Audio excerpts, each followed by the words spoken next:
et de la mère juive. Alors Timothée était douté partout. Quand il va chez les Grecs, on disait que tu es juif.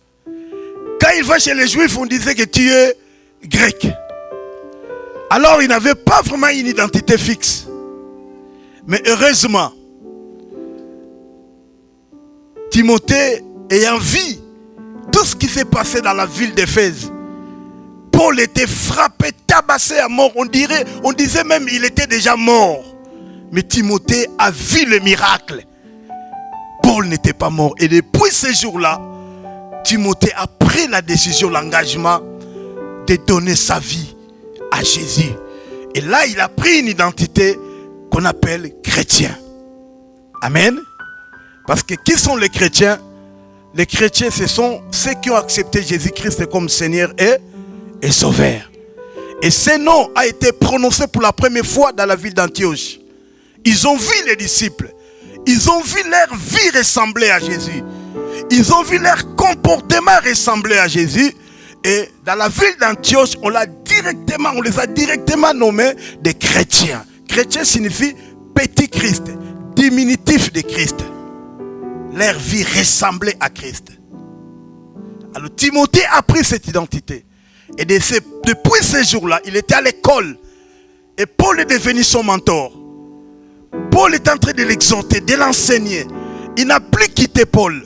Il est parti avec lui dans les voyages missionnaires. Mais Timothée a créé même des problèmes dans la vie de Paul.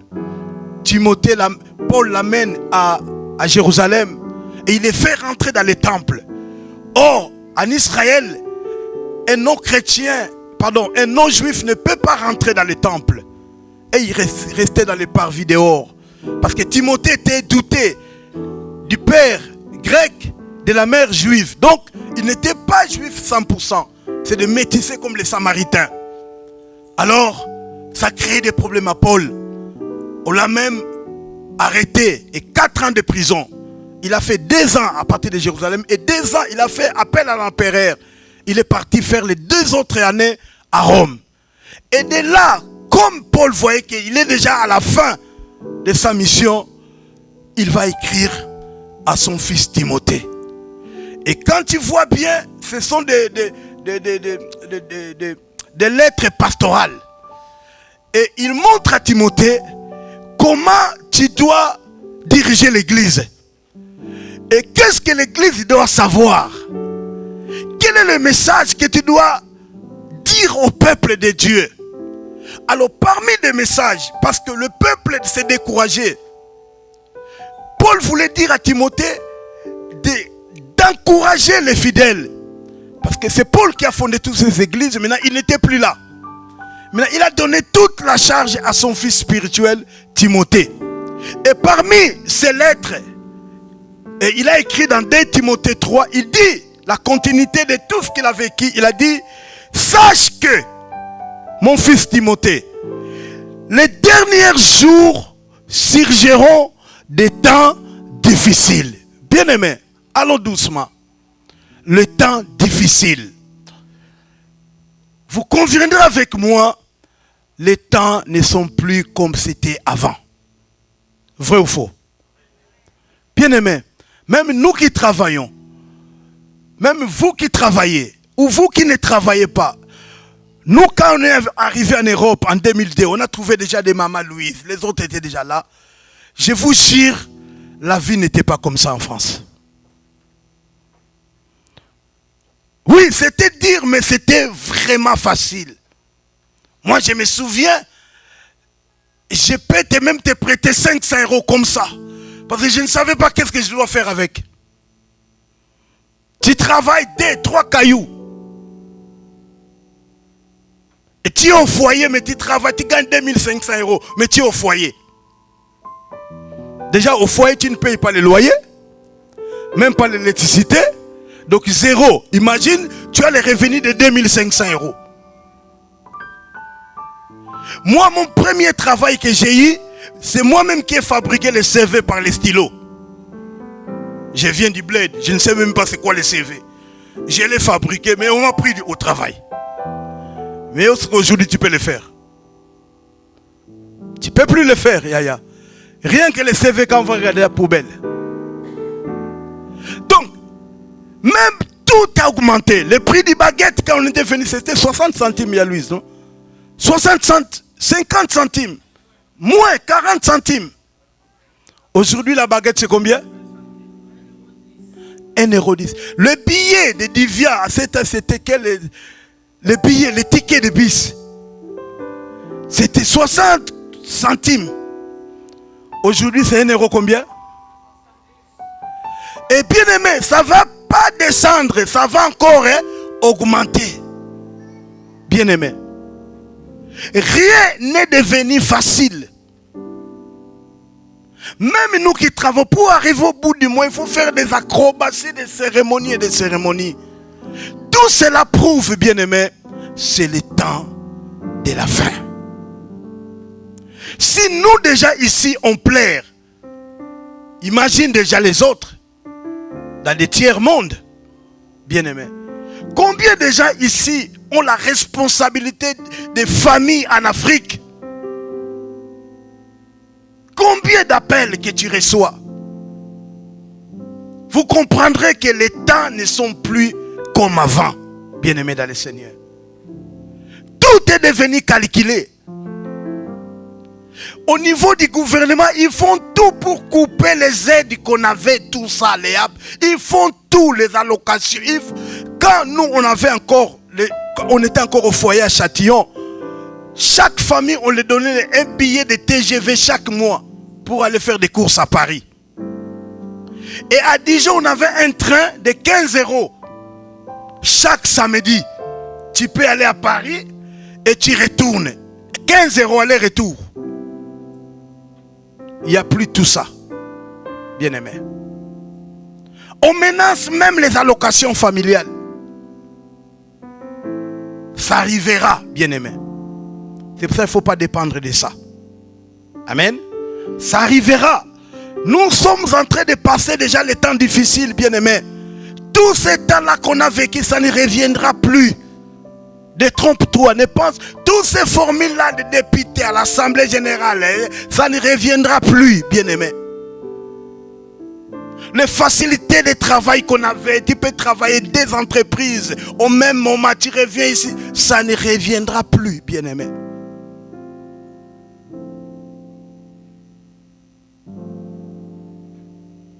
Avant, il y a ce qu'on appelait, ça, on ne va pas dire, ça c'est pas bien. J'allais parler des coups de tête, là, les gens qui demandaient d'asile ici, là-bas, là-bas, là-bas. On lui paye à Châtillon, on lui paye à Paris, on lui paye à Monceau, tout ça. Chaque mois, il faisait le tour pour récolter tout ça. Mais maintenant, tout est ensemble. Donc, il n'y a plus. C'est pour dire il n'y a plus, bien aimé. Ça, c'était pour te confirmer que les temps difficiles sont déjà là. Or, si les temps difficiles sont là, donc, c'est déjà les derniers temps. Amen. Maintenant, qu'est-ce que Paul dit à Timothée? Qu'est-ce que tu dois voir? Le premier signe que tu verras, surgiront des temps difficiles. Ça, on pointe déjà. Deuxième signe, car les hommes seront égoïstes. Là, j'ai vu les frères dire, ah, c'est pas nous qu'on a cité. C'est les hommes. Amen. Quand la Bible parle des hommes, c'est-à-dire dans l'ancienne, dans la culture de la Bible, on ne comptait pas les femmes. Heureusement, vous les femmes, il y a Jésus. Hein? Amen. On ne comptait pas. Même ici, il y a 1000 femmes, il n'y a qu'un seul garçon, on va compter un. On ne comptait pas les femmes. C'est pour ça que quand on dit les hommes, donc les femmes, ils sont dedans. Ok? Donc, les hommes seront égoïstes. On va vérifier ça, si vraiment l'égoïsme a déjà pris la place. C'est quoi l'égoïsme, bien-aimé?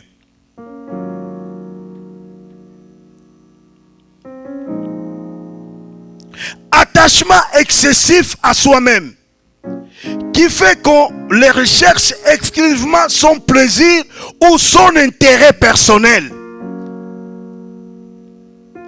L'égoïste, il pense qu'à lui et n'aime pas l'avancement des autres.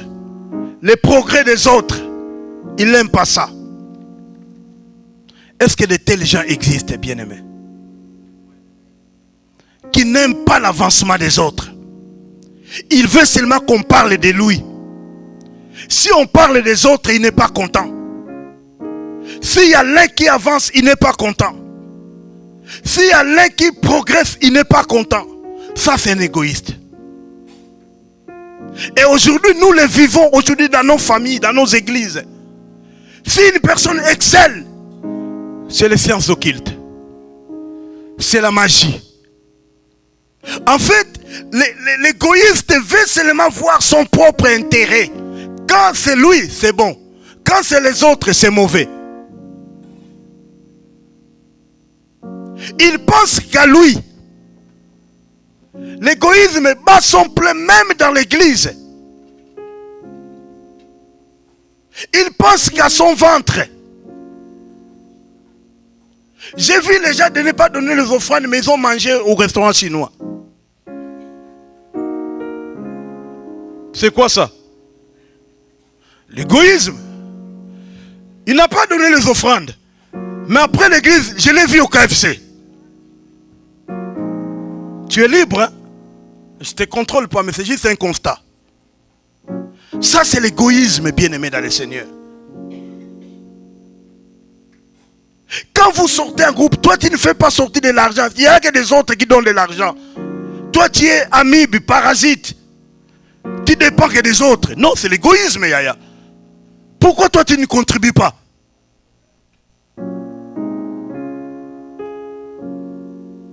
L'égoïsme bat son plein aujourd'hui. Vous savez ça? Flambeau. Il y a des gens, ils donnent jamais, jamais. Tu peux prêcher, tu peux parler, rien, jamais. Ils ne donnent pas. Même les offrandes de l'église, zéro. Même l'argent des salles, zéro. Donc, ni le sans effet. Égoïste. Ça ne va pas m'étonner. Bien aimé, vous savez, parmi l'œuvre, on parlera de l'Antichrist, de Marc et de la bête. Parmi le travail de Marc et de la bête, dans le livre de Daniel, la Bible dit, il sera cessé le sacrifice. C'est-à-dire, le diable fera en sorte qu'on soit vraiment des égoïstes pour qu'on n'amène plus l'argent dans l'église. Et quand on n'amène plus l'argent, la conclusion c'est quoi? La salle ne sera pas payée. Quand la salle n'est pas payée, c'est-à-dire il n'y aura plus prière. Amen. C'est ça la mission finale du diable. Les gens seront égoïstes. 3. Amis de l'argent. Paul, il est très intelligent. Il prend l'égoïste et met directement après amis de l'argent. Les gens seront amis de l'argent. Qu'est-ce que signifie amis de l'argent? C'est quoi le synonyme? Cupide, avare, l'avarice. Ça signifie quoi? Désir immodéré d'argent. Yaya. Les gens qui aiment l'argent plus que même leur vie. L'argent n'est pas mauvais, hein, vous savez. Tous nous aimons l'argent. Mais l'ami de l'argent, c'est-à-dire les gens qui sont possédés. Lui, elle ou lui est prêt pour l'argent. Il est prêt à tout. Même de donner son corps pour l'argent. Il est prêt à sacrifier tous les dimanches. Parce que les dimanches, ça paye bien. Et j'ai choqué une personne. Bon, je ne parle pas de toi. Il y a d'autres gens. Il est capable tous les dimanches, il ne travaille pas. Tous les dimanches, il ne vient pas à l'église parce qu'il veut seulement travailler. Parce qu'il a besoin d'argent. Je parlais à... C'est pas toi. C'est pas mauvais, mais ça c'est un piège que le diable a mis. Amen. Vous savez, j'étais discuté avec une sœur, elle va rigoler. J'ai dit, mais toi on ne te verra plus à l'église. Je ne sais même pas quand on te verra parce que quand le dimanche de repos, tu prends les igloos, on appelle ça quoi, les igloos? le dimanche là qu'on donne, il bloque, tu le prends parce que tu veux couvrir. Maintenant, le dimanche du travail, c'est normal, tu vas travailler. Après l'autre dimanche, c'est le repos. Maintenant, tu prends encore, c'est-à-dire, on ne te verra plus. Parce que, vous savez, l'argent, on en aura toujours besoin. On a demandé à l'homme le plus riche du monde, quel est le montant que tu veux? Il a dit, je veux encore plus. Vous comprenez? Donc, nous devons être très vigilants par rapport à ça. L'argent, c'est bien, mais attention, ça peut aussi être un mauvais maître. L'amour de l'argent, parfois, nous pousse à faire des choses qu'on ne peut pas faire. Tu es prêt à voler, tu es prêt à mentir, tu es prêt à falsifier, juste pour avoir l'argent. Comment reconnaître une personne qui aime l'argent? Comment on peut reconnaître une personne qui aime l'argent? Comment? Égoïste. Voilà. Wilfried, comment on peut reconnaître une personne qui aime l'argent vraiment? Il est désaté. Papa Gil, comment on peut reconnaître une personne qui aime l'argent vraiment? Il travaille dur. Écoutez-moi, j'ai trouvé quelques pistes. Une personne qui aime l'argent, surtout vous les frères célibataires qui sont ici, suivez bien, les sœurs. Elle te pose souvent des questions sur tes finances et tes possessions matérielles. Si une femme te pose souvent des questions sur tes finances, cela peut être un signe qu'elle est intéressée par l'argent. J'ai dit peut-être un signe.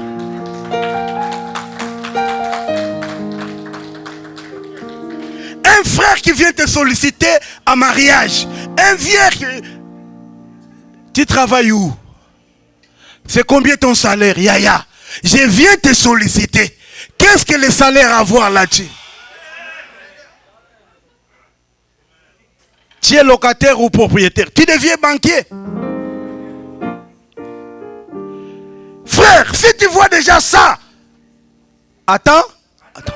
Matérialiste. Il aime l'argent. Parce qu'il y a certaines femmes qui sont venues en mariage, ils sont venus à cause d'argent.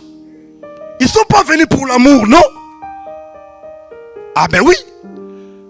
Vous avez regardé le film Un prince à New York. Qu'est-ce qu'Eddie Murphy voulait? Il ne voulait pas qu'une femme l'épouse comme un prince. Vous comprenez?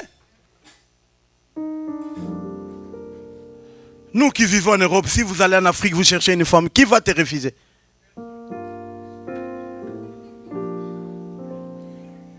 Donc, c'est très important. Les gens deviendront amis de l'argent. Amis de l'argent. Ils sont prêts pour l'argent. Aujourd'hui, on les voit. Combien de femmes exposent leur corps? Trahissent leur mari. Parce que son mari ne gagne pas beaucoup. Et il veut aller voir ailleurs pour augmenter l'argent. Et vice versa aussi. Combien des hommes sont devenus des homosexuels à cause d'argent? Et ils amènent des cadeaux empoisonnés à la maison. Tout ça, tu veux influencer, tu veux... Non. Et tu es prêt à tout. Ami de l'argent, il faut faire trop attention. L'argent c'est bien, mais il ne faut pas que l'argent te domine. Non, tu dois dominer l'argent. Amen. 4. Fanfaron. Fanfaron. Qu'est-ce que signifie fanfaron? Qui se vante avec exagération d'exploits réels ou imaginaires. C'est-à-dire, il se vante avec exagération d'exploits réels ou imaginaires. Il y en a ici, en Afrique, on les connaît déjà ici, des grands prêtres, des chefs d'entreprise ici. comprenez? Mais au fond, quand on vient ici, tu vois. Mais en Afrique, c'est ça un fanfaron. Il fait apparaître même ce qu'il n'est pas. Tu vois.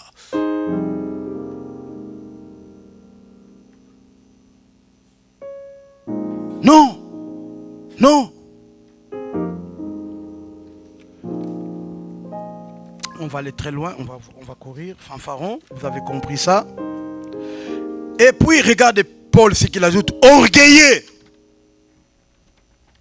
Les gens orgueilleux. C'est quoi l'orgueil?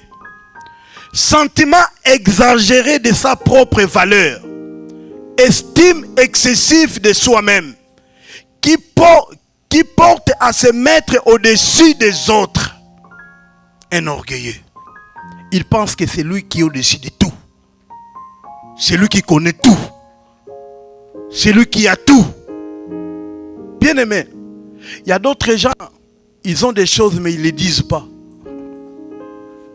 Méfie-toi. Il y a d'autres gens ici, ils sont des propriétaires déjà même en Afrique, mais ils ne disent rien. Toi tu exposes, mais il y en a qui n'exposent pas. Vous comprenez? Méfie-toi de la personne qui est en face de toi. Tu ne sais pas.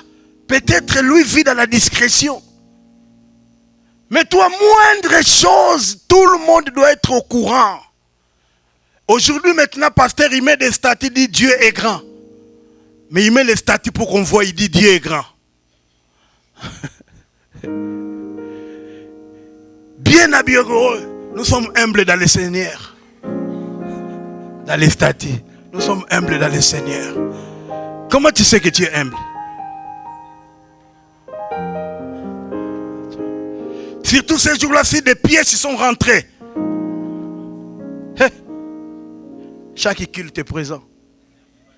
On ne sait même pas pourquoi les gens viennent au culte. Chaque fête est présente. Même l'anniversaire d'un bébé. Il est présent parce que des pièces sont rentrées. Et il y a ce qu'on appelle l'orgueil dans l'humilité. Vous savez c'est quoi l'orgueil dans l'humilité? En fait, c'est des gens qui se montrent mais sans vouloir se faire montrer. Il peut dire, pasteur, moi, parce que j'aime pas que les gens sachent. La montre là, c'est Dior, hein, mais j'aime pas que les gens sachent. Comme tu me vois ici, des maisons à Kin, mais j'aime pas que les gens sachent. Mais tu as déjà dit, mais j'aime pas que les gens. Ça c'est l'orgueil dans l'humilité. Ça c'est surtout parmi les chrétiens.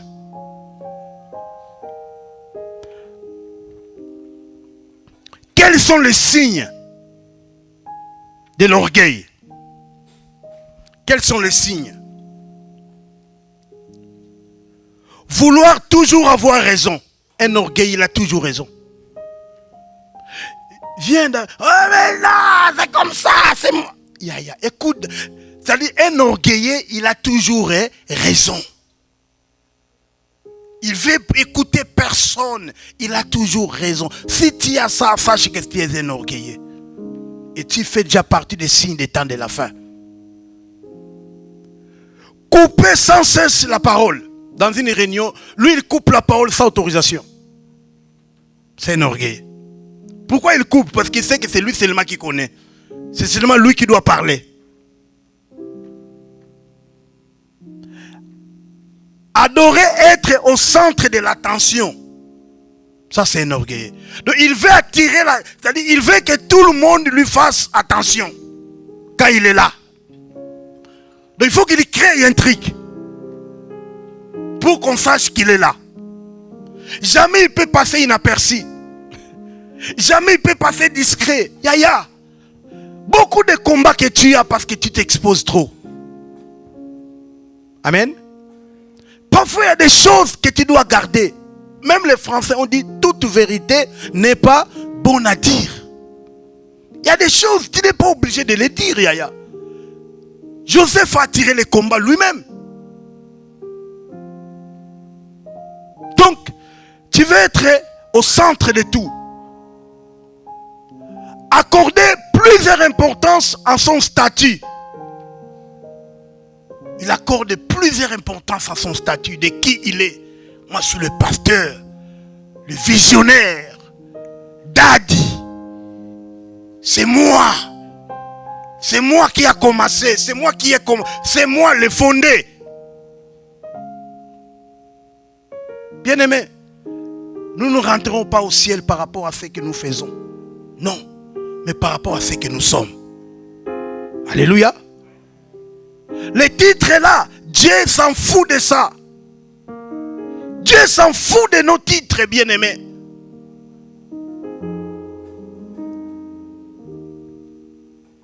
Oh, moi, Dijon, il n'y a aucun bassiste comme moi. Oui, c'est bien. Oh, il n'y a aucun soliste à Dijon comme moi. Oui, c'est bien. Aucun batteur à Dijon, aucun. C'est moi le meilleur batteur. Oui, c'est bien. Mais tu ne sais pas ici, peut-être il y a des batteurs ici. Mais les autres, tu seras surpris. Donc, c'est ça un orgueil. Il faut qu'on fasse attention à son statut. Cette église, je vois, on ne respecte pas les rangs des gens. Oh, yaya. À l'église, il n'y a qu'un seul chef. Il n'y a qu'un seul patron. Ce patron, c'est le pasteur Emma. Amen. Ah. Le patron, c'est Jésus-Christ. Et tous, nous sommes des ouvriers. Amen. Ah oui, le patron, c'est lui. C'est lui qui nous a tous embauchés. C'est à lui que nous devons la gloire. C'est pour ça que ça m'étonne. Pendant l'adoration, tu vois quelqu'un, il s'assoit tranquille, il boude vraiment. Il boude pendant l'adoration. Le maître est élevé, mais lui, il est assis en train d'observer. Yaya, qu'est-ce que tu regardes tout le temps? On est à l'église, on est venu regarder personne. Chacun pour soi à l'église, Yaya. Alléluia. Je suis venu donner un culte à celui qui m'a créé, à celui qui m'a sauvé, à celui qui m'a délivré, à celui qui m'a donné le souffle de vie. C'est pour cela que vous remarquez que le protocole l'a mal regardé. C'est toi qui regardes tout le temps. Mais oui, oh, le pasteur m'a mal regardé. Comment tu sais que le pasteur m'a mal regardé? Parce que mis sous kabou kabou, tes yeux kabou kabou, les yeux kabou kabou. Un orgueilleux méprise les gens faibles ou différents. Ça, c'est un orgueilleux. Mépris des autres. Il pense que lui n'a pas de papier. Qu'est-ce qu'on va se dire? Hein? L'orgueil. Beaucoup de filles ont raté le mariage à cause de l'orgueil. Lui, il a un blédard. Il vient d'arriver. Yaya. Les femmes aigles, ils ont pris des blédards. Et aujourd'hui, ils se retrouvent, Yaya. Toi, depuis que tu choisissais des filles là, continue à compter l'âge, Yaya.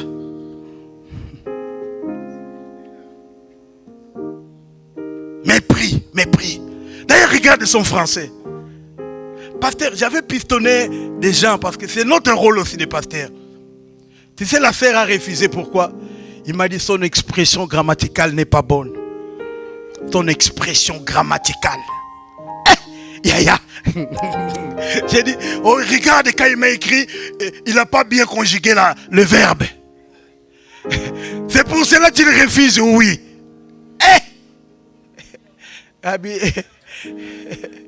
Abi, attends le docteur pour venir t'épouser.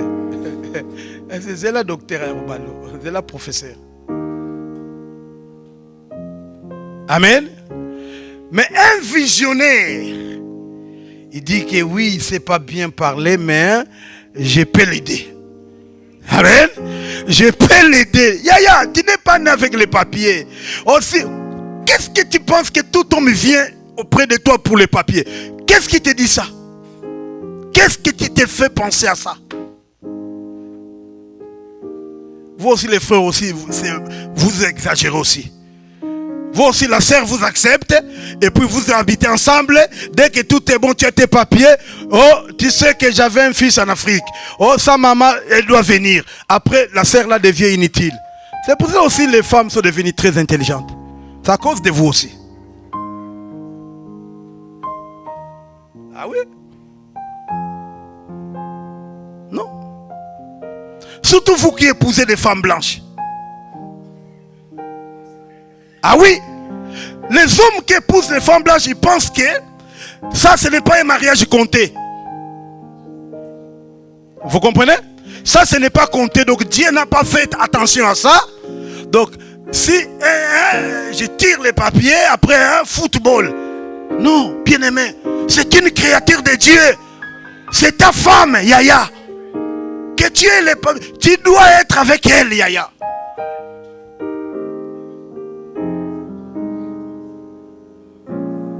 Quand tu es parti, tu savais qu'il n'y aura pas de semoule, il n'y aura pas de fumbois. Tu savais ça.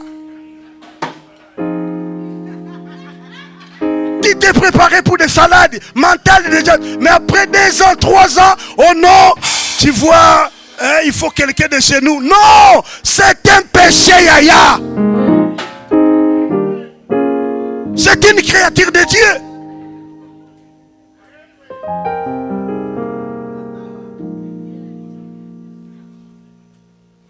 Merci John d'être fidèle. Merci aussi à Itami. Parce que les jours qu'ils vont essayer, on va les communier ici. Ah ben oui. Hein. Et avoir du mal à trouver des amis ou un partenaire amoureux, les signes des orgueillés. Ils ont du mal à trouver un partenaire, même des amis. Moi, j'aime pas des amis. J'aime rester dans mon coin. Mais j'aime rester dans mon... C'est toi qui es mauvais. Tu as déjà vu quelqu'un sans ami? C'est impossible, non? Je vais arrêter un peu là. 5. Blasphémateur. Blasphémateur. Offensé, insulté, saboté, outragé. Qualifie une personne dont les propos et les discours sont outrageants à l'égard de la religion, mais aussi des divinités et de tout ce qui est sacré ou considéré comme tel. Les blasphémateurs, nous en avons même à l'église, qui ne respectent pas les choses sacrées, qui insultent des pasteurs. Yaya, tout ce qui se passe sur les toits, si tu ne maîtrises rien, ne dis rien. S'il vous plaît. Oh Marcelo. Yaya, si tu ne maîtrises rien, ne dis rien. Tu vas blasphémer par hasard, tu ne sais pas. Laissez Dieu s'en occuper. Amen. Combien nous insultons les pasteurs? Aventuriers. Yaya, si c'est un aventurier, il a des comptes à rendre à Dieu. Vous savez, la Bible dit, nous qui prêchons, nous serons jugés sévèrement. Et le jugement va commencer par nous. Amen. Vous savez, si un magistrat trahit la loi, si moi j'ai trahi la loi, moi je serai puni moins qu'un magistrat. C'est pareil aussi pour nous les hommes de Dieu. Laissez Dieu s'en occuper, les enfants de l'Alliance. Nous ne sommes pas dans cette école d'insulter les pasteurs. Non, ce n'est pas notre école. Vous savez, Dieu regrette, Dieu cherche des intercesseurs. Dieu ne cherche pas les gens qui critiquent. Dieu cherche les intercesseurs, ceux qui vont prier pour ces gens-là. Marcelo, il a dit, prier pour lui, c'est un être humain. Il peut avoir des faits, prier pour... Dieu nous ordonne seulement de prier, de soutenir. Je ne défends personne. Mais je vous dis, ne blasphémez pas par erreur. Ce sont des signes des temps de la fin. Qu'on ne vous trouve pas dedans. 6. Rebelles à leurs parents. Je parle au papa, je parle aux mamans. Paul, il est vraiment intelligent. Rebelles à leurs parents. Quand on dit rebelles à leurs parents, c'est qui?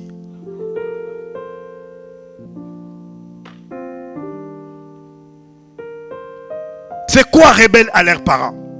Qui ne reconnaît pas l'autorité légitime qui ne reconnaît pas l'autorité légitime se révolte contre elle, qui est fortement opposé, hostile à quelque chose, qui refuse de s'y soumettre. Les jeunes, je vous ai prêché ici. Il y a une bénédiction qui est liée quand vous obéissez à vos parents. Dieu, c'est un Dieu de principe. Dieu ne va pas changer ça. Si tu obéis à ton père ou à ta mère, la Bible dit tu vas mourir vite. Amen. Tu vas être comment? Tu vas vivre longtemps et tu seras heureux. Beaucoup de gens cherchent les sorciers aujourd'hui. Les sorciers, c'est toi-même. Parce que tu respectes à tes parents. Si on rentre chez vous, les jeunes, allez demander à vos parents, même après l'église, qu'on demande à vos parents comment se comporte un tel. Comment. Votre sœur, la vaisselle, quand on la voit, elle refuse. Arranger sa chambre, elle refuse. Faire ceci, elle refuse. Les parents ne comprennent, surtout vous les enfants d'Android là.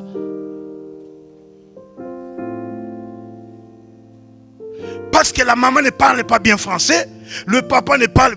Toi, tu penses que tu es mieux placé pour riposter à l'ordre de papa. Non, non, non.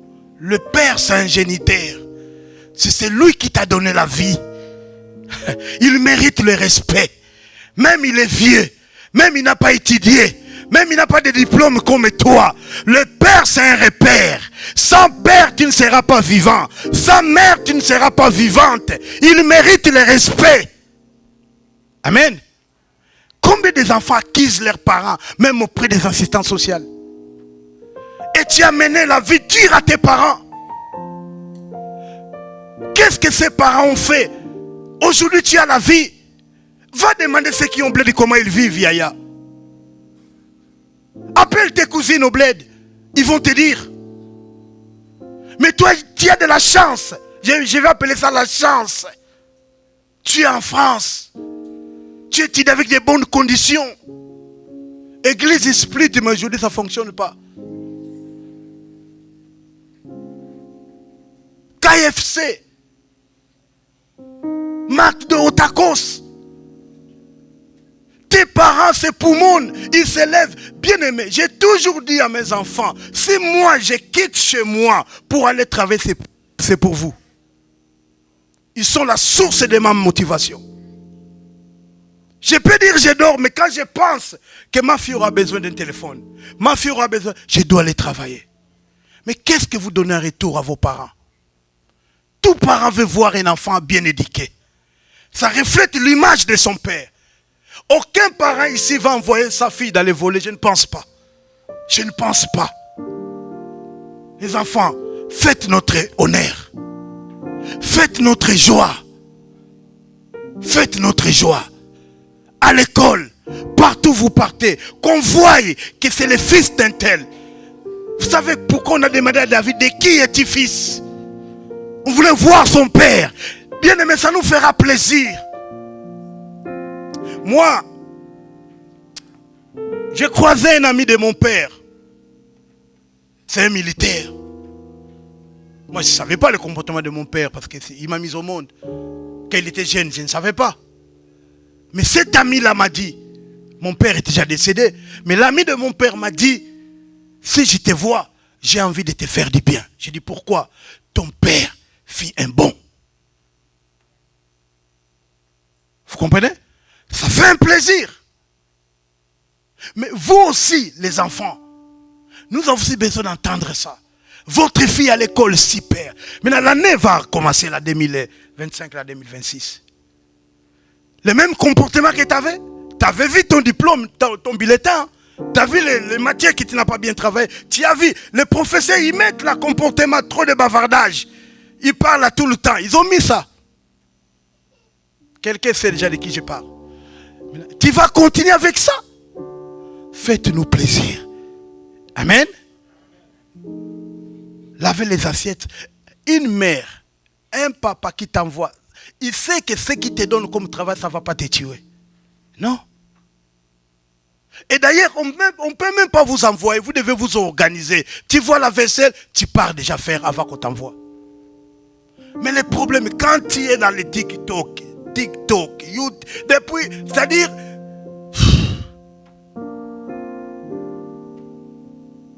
rebelles à leurs parents. J'ai voulu réconcilier un enfant là avec son père. Le papa est en train de donner conseil. L'enfant s'élève. Il dit trop c'est trop, l'est ici. Il regarde son père en face. Le père dit, tu veux me taper? Abi, trop c'est trop. Yaya, ton père, qu'il soit sorcier, qu'il soit, je ne sais pas moi qui, mais Dieu c'est un Dieu de principe. Il reste ton père, la source de ta bénédiction. Amen. On ne boude pas son père. Vous là qu'on vous envoie, c'est ça bouder. On ne boude pas sa mère. On obéit. Amen. Et tu ne sais pas pourquoi tu rates des cadeaux. Un enfant obéissant, on dit mange quoi? Toujours de bonnes choses. Ça motive vos parents de te faire du bien. Ça motive. Vous aussi, les parents aussi, arrêtez aussi d'exagérer. Surtout si tu as la télécommande. Marvin, de l'eau. Marvin, torchon. Marvin, encore de l'eau. Il y a d'autres choses, tu peux te mettre debout si tu vas les prendre. Tu fais au lieu d'embêter tout le temps. Ils ont aussi une vie. 10 tours à l'Intermarché, sois à leur place, Yaya. 10 tours à l'Intermarché, surtout les gens de Fontaine-Douche. Non, ils ont aussi une vie. Comprenez-les aussi parfois. Dialoguer, essayez de dialoguer avec les enfants. Ne rentrons pas en guerre, ce sont nos enfants, ce ne sont pas nos ennemis. Amen. Appelle, dialogue, qu'est-ce que tu veux? À chaque fois, tu empruntes l'argent. Tu empruntes tout le temps là. Oh, j'ai pris d'abord, je vais rembourser. Tu ne rembourses jamais l'argent des enfants. L'argent des bourses, c'est qui? L'argent, tout tu manges, même l'argent des bourses. Oh, depuis que tu es né, tu sais combien de choses j'ai acheté pour toi. Ah.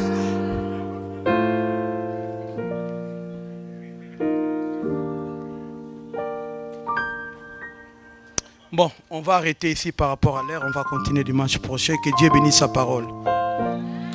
On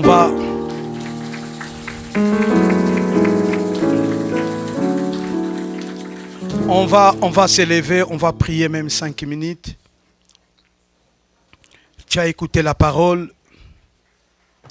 Mon objectif, ce n'était pas de te faire rigoler. Mon objectif, c'était que tu comprennes que nous vivons le temps de la fin. Que Christ revient bientôt. Bientôt, la vérité sera mise à jour. Bientôt, notre récompense sera grande. Bientôt, il va essuyer nos larmes.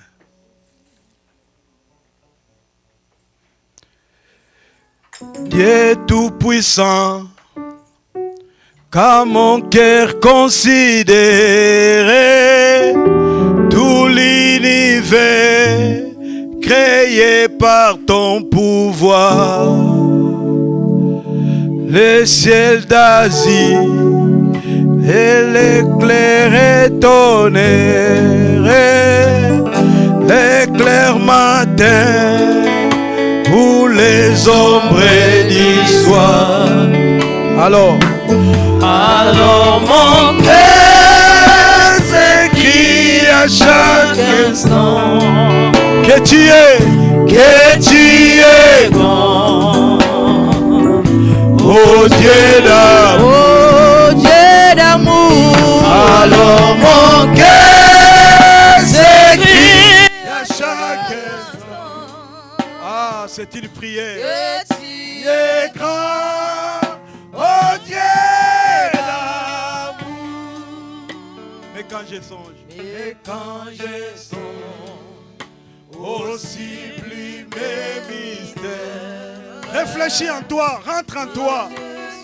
Prends la décision.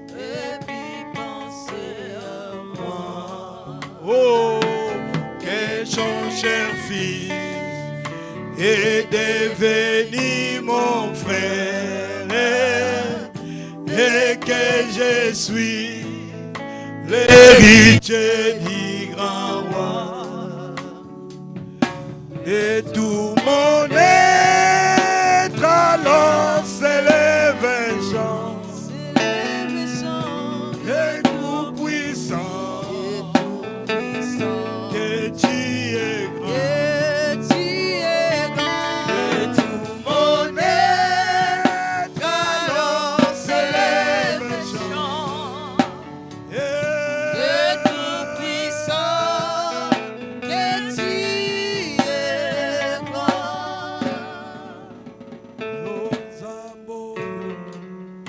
Ole kina monene, ozalisi ya biloko nyonso,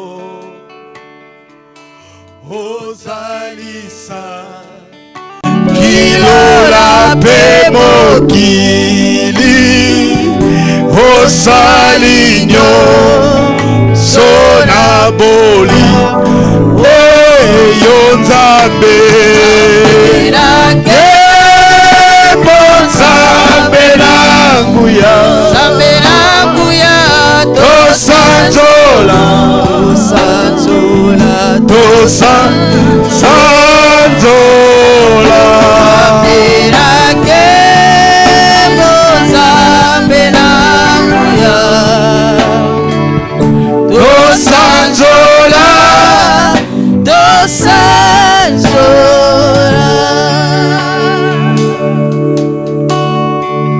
Seigneur, merci. Seigneur de gloire, merci Saint-Esprit. Nous allons laisser la musique jouer. Merci Jésus. Est-ce que tu peux réagir à ce message? Merci Seigneur. Est-ce qu'on trouve de l'orgueil chez toi? Tu es